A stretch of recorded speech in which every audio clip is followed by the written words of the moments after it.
What's up, Kaizenovators? Happy Tuesday, 2-minute drill. And today's topic of conversation is Hall of Fame. So as you can see behind me, some pro NFL helmets, all signed by Hall of Fame players. I'm a big fan of football. And of course, I love watching the Hall of Fame induction speeches because I think there are great lessons learned, great stories about football, but great lessons learned about leadership and about life. And three things stood out for me this past weekend when I watched the induction speeches. The first one was this concept of grit. All these players had a tremendous amount of grit.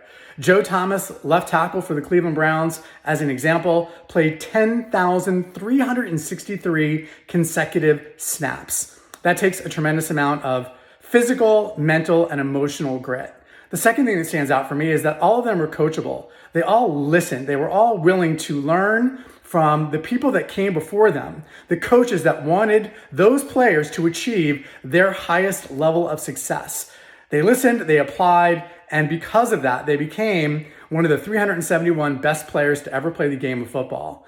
And lastly, this concept of self-determination. I love what Darrelle Revis said. He said, the competition will always be you versus you. And what he essentially was saying is that it doesn't really matter what's going on around you. You have to ask yourself, are you going to be the best version of yourself or not?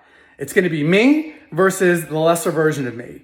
Which version of me is going to win? And that was inspiring. I love that. So again, lessons learned, grittiness, being coachable, and having this concept of self-determination where we can be the best versions of ourselves and be Hall of Famers ourselves. So that's this week's 2-minute drill, you guys. Have a great week, and I will talk to y'all next week.